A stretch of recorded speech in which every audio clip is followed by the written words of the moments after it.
Nurse.org and Major League Sports teams are honoring nurses with discounted game tickets and once-in-a-lifetime experiences. From throwing the first pitch to riding the Zamboni to on-court recognition, join the fun. Visit nurse.org/nurse night to find a nurse appreciation event near you and grab your discounted tickets today.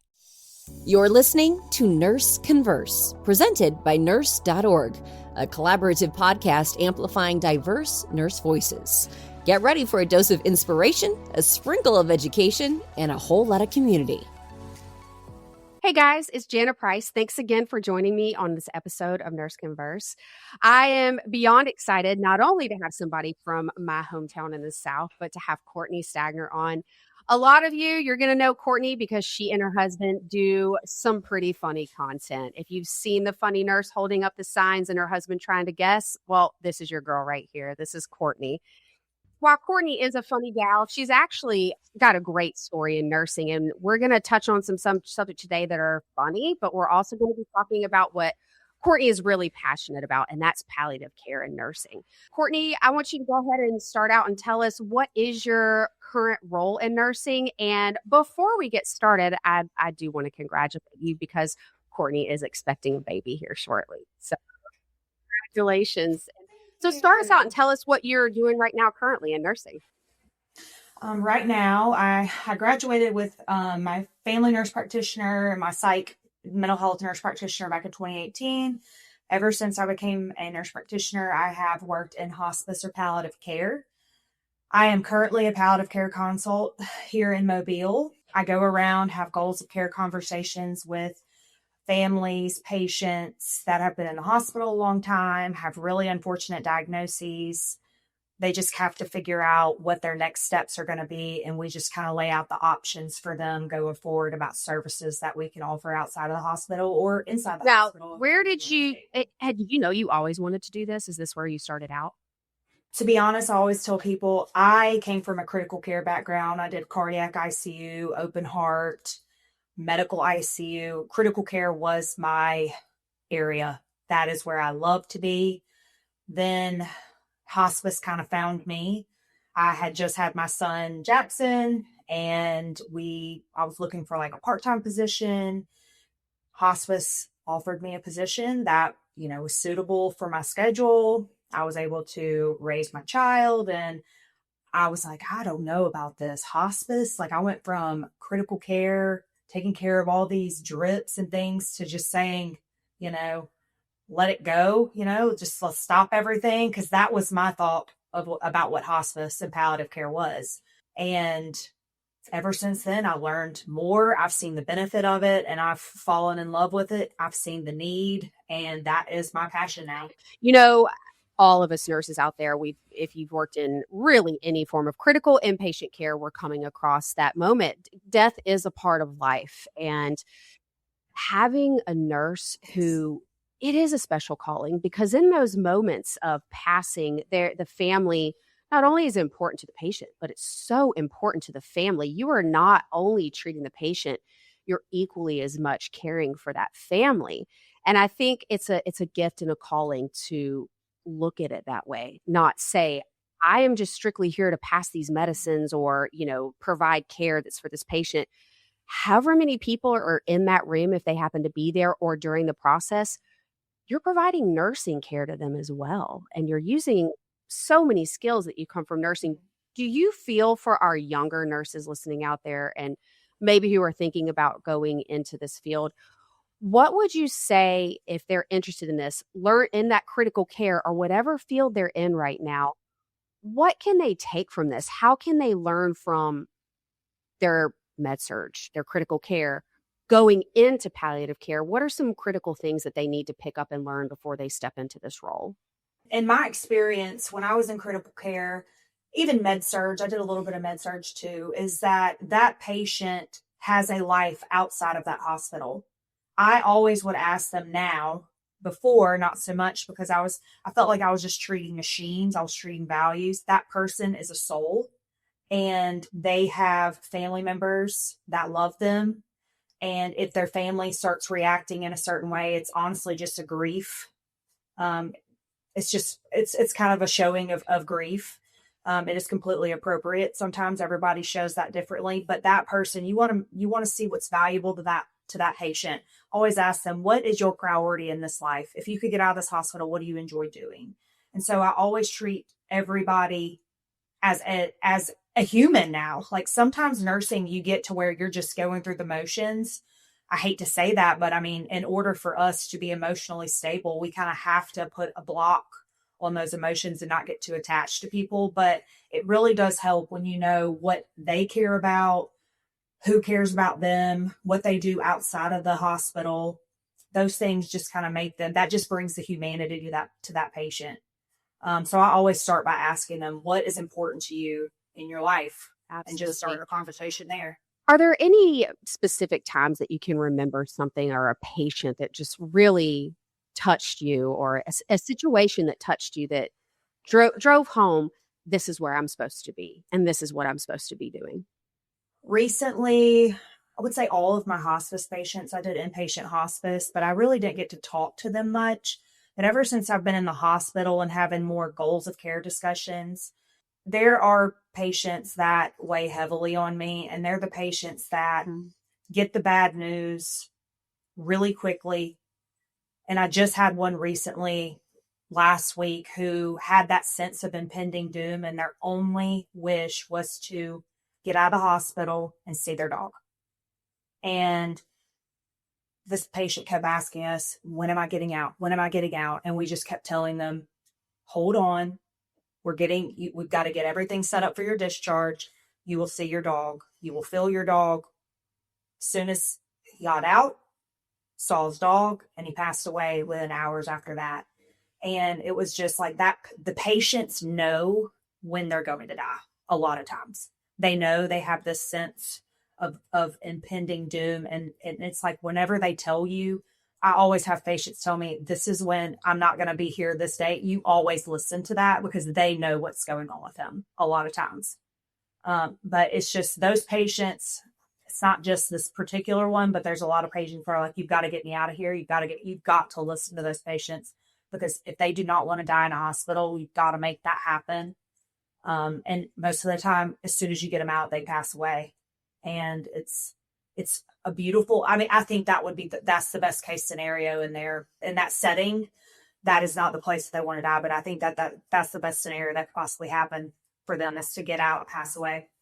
Absolutely. Because that was their wish. I think it's important you bring that up, because even for people who are not nurses, or let's say that they're new or they're not in this field. I myself just recently had a close friend's family member pass away, and hospice was such an absolute huge help. I look back and I think, wow, what a gift and a blessing for a nurse to be able to come in and guide them not only through the medicine part of it, but everything, like you're saying, those important life things on the outside. That's such a skill, and it's something that it takes a special nurse. So that's what I want to ask is, let's say that you're speaking to somebody out there right now. Somebody is hearing this. Somebody is either in your role or wanting to be in your role.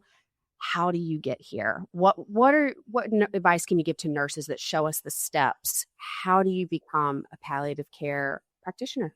I ended up being very blessed to be in my position, but if you want to pursue palliative care, there's a lot of hospice companies, and then there are palliative care companies around, but you definitely have to have a passion for it, understand that death is inevitable, and be okay with prescribing certain medications and things like that. Prognostication is a big thing, but most areas should have palliative care companies around, and they want nurses who are very good communicators, love to talk to people, and just be there for the family whenever, as a support system. You're almost like a therapist instead of a nurse when you're going into these homes and things. There's not a lot of inpatient palliative care or clinics and things like that around. Palliative care is one of those specialties that really needs a lot more clinics and experts and things like that around. We're trying to get it built up here in my city locally, but I would just say start with a hospice company and go from there, because a lot of these hospice companies work with palliative care companies to kind of get that bridge going from palliative care to hospice. So I would just ask around. And if that is your passion, you'll know right away. Is this an area that needs more people? Do we need more nurses to get into this field in order to make a difference in those patients who are at the end of their days?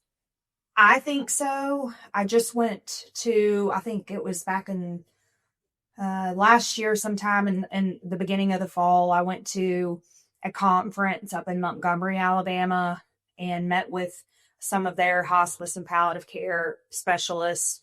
That it was a board, and they wanted, obviously you want to start with your local politics and congressmen and things like that to try to get grants. But yes, it is a shortage. I found out that day that, thankfully, when I was certified as an advanced hospice and palliative nurse practitioner a couple years ago, I was one of 12 in the state of Alabama. Now I'm one of 22, so that's good. But yes, there is, because a lot of people, you got to think death is a taboo. And so when people think palliative care and hospice, they think they're the same thing. So a lot of people are like, that just doesn't sound good. It sounds like it's depressing, like it's morbid. I don't think I would do well. It's sad. But in reality, you're helping these people live. Their time is limited. So honestly, I told somebody the other day, I was like, hospice, as odd as it sounds, it helps you live. It helps you live your life. You're not attached to machines. You're not attached to this hospital room. It's helping you live the life that you want to without having to go to the doctor. You've kind of accepted where your body is and go from there. But yes, there is a huge need. I think in the South, especially just based off my experience, it's the Bible Belt.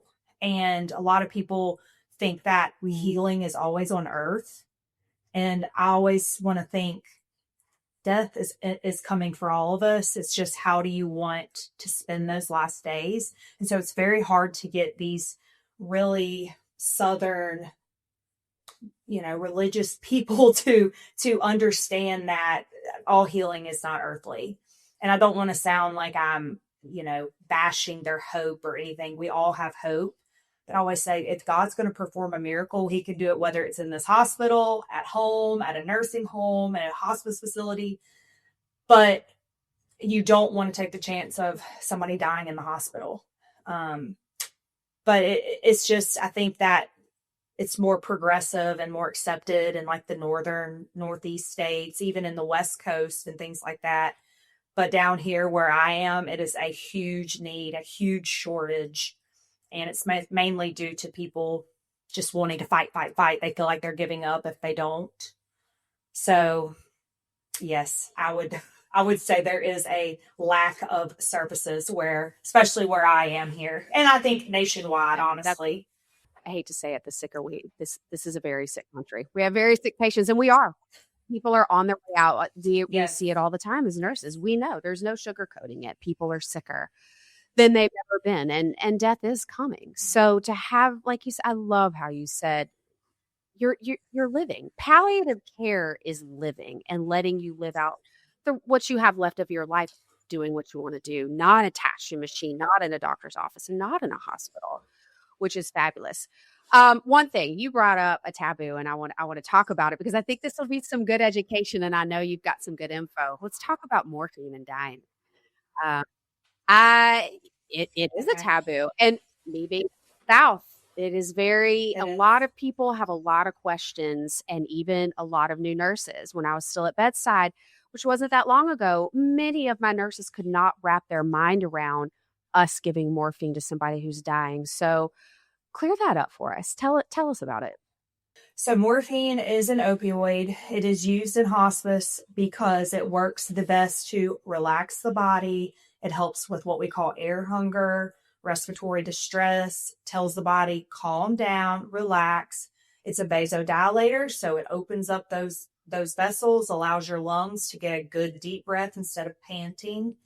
And a lot of times the stigma around morphine is that it hastens death. It speeds things up. In reality, if we start early, like, for example, COPD patients, when they're put on hospice, they are the most air-hungry patients that we're going to have. Those patients with a low-dose morphine They do very well. They are still awake. Their air hunger is calmed down. But then the problem is they're scared that because of the stigma, they won't take it. Then they get into a crisis. That crisis wears their body out. They are literally in the last hours of their life. So we're having to give way more morphine because they're in that crisis. Then they die because they are so exhausted. The reason that we want to start early is because we don't want your body to get into a crisis. They are running a marathon, even if they're just laying in the bed, they're panting breathing 40 times a minute. Their heart rate's in the 140s. That's going to wear somebody out. Just looking at those patients makes me tired. So the more we always say to any of our patients, it is better to get ahead of the pain than it is to chase the pain. It's the same thing with the dying process. That morphine is not killing that patient. The terminal illness that got them onto hospice is killing that patient. It's just, how do you want them to die? Do you want them to die panting, running a marathon, worn out, uncomfortable, or do you want them to die peacefully? And that's kind of the two roads that we see. And a lot of times when patients, families and patients, they listen to us and they do start early, their life is lengthened because they are not so worn out. So I love it. Any opioid, really. Dilaudid can be used, fentanyl can be used, but morphine comes in different forms, a pill, a liquid. I've heard some people do suppositories, injections, but it is the least potent of the opioids that hospice uses, but people think that it's, we're going to give it and just try to sedate the patient. And that's not the case. The help. It is that wonderful. That has been my experience in practice. And as a new nurse, I was terrified to use it because of this fear. And you so eloquently explained it for anybody out there. Most nurses are going to know, but for the new ones or just coming on, it's so important. Your only job is to advocate for the patient and make sure that they're comfortable. And in those situations, it's a lot of time handling the family. The family's very scared.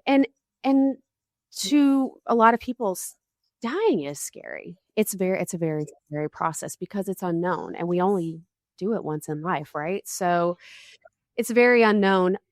Right. For the new nurses out there, or for anybody who struggles with this, what is advice that you can give to those families who are struggling? What is the information or resources or just your best advice that you can give on how to deal with the patients who are struggling with what you said earlier is an intense amount of grief? So I always start with death is inevitable, just like you said. It is inevitable. I always start with whenever we keep trying to avoid death, is that really doing something for this patient? Is it really doing something for us internally, or is it actually helping the patient? So a lot of times these people will keep going to the doctor, keep going to the hospital, trying to get these things done. And it's like the patient is not benefiting from it or they're getting worse. And I always just tell them to take a step back and look, why are we doing this? What are our expectations? What are we thinking is going to be the outcome here? Because all of these doctors have already, pretty much referred you to hospice, and this patient is not getting better. Wouldn't you want them to have a better quality of life comfortably in the setting of their own home, surrounded by their loved ones? Or would you rather them die with us around them without you at 2:00 in the morning? And that's really, that kind of opens up their eyes a little bit whenever I say, how do you think that this has improved them? Because they've been hospitalized every month for the past 6 months. Do you see any benefit to the treatment that they're getting? And usually they would say no. But I always say death is inevitable. And if we know that our time is limited, how do you want to spend that time? How would you want your loved one to spend that time? How would they, if they can't answer for themselves, how would they want to spend their time? And typically you can kind of get down to the root of everything. I'm just being, a lot of people say, I'm just being selfish. I know this isn't right. But I always say, that's why I always tell people, advanced directives are necessary. Do them early. I have one. My social worker has one, and I'll be 35. So and talk to your family about it. It's not something that you should think is taboo, because anything can happen to any of us, but you want to know the wishes of that person. That way, the choice, you're just their voice box. You're the tool that the doctors or the professionals are going to be using to get their wishes known. But talk about it early, because you never want to be second guessing. And then the grief is 10 times worse if you think, I should have done this instead of this, or I should have done this instead of this. Those what ifs are going to be there no matter what. Just kind of leave it be. But I encourage everybody to talk about it with their loved ones, especially if they're getting up there in age or their health is failing. You want to know, and it is not going to jinx anything. A lot of people think that if I talk about it, it'll jinx, but I talk about it all the time. My husband gets on to me because he's like, you are so morbid. I'm like, no, I know that death is coming, and I could walk out of the store, get my car, and be hit. Like, I'm prepared. I want you to be prepared for that if that happens to me. Hey nurses, looking for exclusive discounts? Nurse.org has you covered with deals on everything. Save big on the essentials you need to excel in your career. Don't miss out. Visit nurse.org/discounts for the latest discounts made just for you. In my own family, almost everyone has had some form of advanced directive, and it's made the process no less sad. Of course, it's sad, and the passing, it is a sad moment. But when things are, for lacking of words here, we're buttoned up, to use for lack of a better saying, you're able to get past those things and move on to talking about the memories and maybe lessen some of the fights and some of the issues. So I so appreciate you saying that. Even as nurses ourselves, we see it, we know, and it's so important for even us to have advanced directives. If we're going to tell our patients to have advanced directives, we too should have advanced directives, because we know that in the end, all it is letting people know it's your plan of care. It's no different than if you have, say, diabetes, or you're going to get a frequent hospitalization for, say, sickle cell crisis or something like that. You're literally saying, I know that what's going to happen, and it's inevitable, and this is the plan that I would like you to follow. And we're not jinxing ourselves. So this is one that we all face, and this is really going to get in there with you on this one, because I think it's just important. Dying is a very cultural process too, religious, cultural, and there have been, I remember almost wanting to fight a charge nurse when I was very young, because I had a patient, I believe that they were, I want to say it was Hindu, and the family I apologize if I'm wrong out there, I cannot quite remember. I was much younger, and my brain had, was a lot better without teenagers and 10 years of nursing. So excuse me, but for whatever reason, their culture did not allow the body to be moved for, I believe, 8 hours after they had passed. And you already know administration had a heart attack, because hello, we need that bed. But the family was coming, and it was so important to have that family member stay in that room. And I remember thinking, I was so young, and we have to move them. Can we take them down the hall? The family was adamant. And I remember it was one of the very first times I stood up and said no. Did I have the patient's religion? No, but that was my patient, and this is what they wanted. I was there to advocate for them. And no, I don't care if you need the bed turned. I know ER's fallen everywhere and there's people piling up, but this is this person's dying wish, and this is their family's wish. What advice can you give to nurses who A, may have conflicting beliefs, B, are fighting administration over honoring the wishes of those who have passed in their care in the hospital? Yes, we've had several, which of course, like I said, I'm in the Bible Belt, so most people identify as Christian here. But I have had a patient who was Muslim, who their beard could not be trimmed or anything like that. Like postmortem baths, usually our aides would shave them, get them all cleaned up for the funeral home. But you got to think, if that patient, they are saying you can't touch them, it's probably related to where their soul is going. So despite what you think your policy is, that is going to have a profound impact on what they feel like their soul is going to be damned to a place that they didn't want it to go, or it shouldn't have gone because of you. You have created an absolute traumatic experience for the rest of their life. They will remember that hospital and remember you and remember your administration for the rest of their life as ruining the death of their loved one. What could have been a beautiful experience, administration or whoever has made it an absolute trauma. Everybody has the right to their religious beliefs. And however they want, that is part of their advanced directive. Because religion is a huge part of death. Spirituality, I always say death is one of the most spiritual things ever. And if you cause chaos in that, it is absolutely, it's not just traumatic for that patient's family, but the nurses around who really can't do anything about it. Everybody will remember that experience as a horrible one for the rest of their life. It's just allow people to have their spiritual beliefs, no matter if the ER, those patients, you're going to be backed up no matter what. That is something that will continue because we're in healthcare. But if it's for the sake of a beautiful experience for those patients, let them have it. Just let them have it. And you need to fight, just like you did. You stood up, you fought. I would do the same, even if I did not have the same beliefs as these patients. You don't have to participate in their ceremony.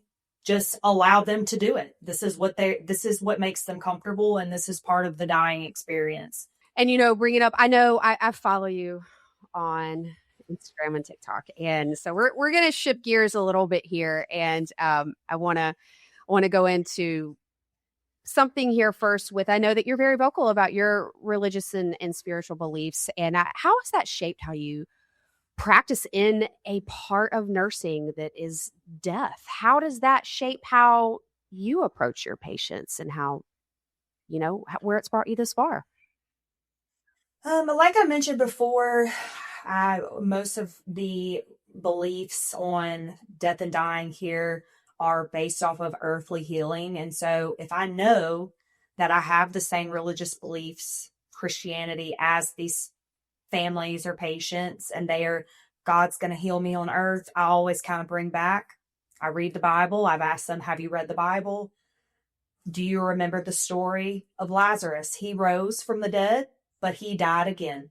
All of us, we're not meant to all have earthly healing. And I try to bring out a common ground here and try to use it to kind of reshape their thinking process, because a lot of people think it's just giving up hope. I'm giving up. I'm killing them if I don't. But I always say medicine and resuscitative measures, honestly, were for the patients who have had traumas to allow their body to heal on a ventilator, to rest. They didn't have chronic progressive lung disease, chronic progressive heart failure. All of these things will not fix what's going on here. So it just causes and inflicts more trauma. And so I try to get them to think, like, what are we doing here if we're fight?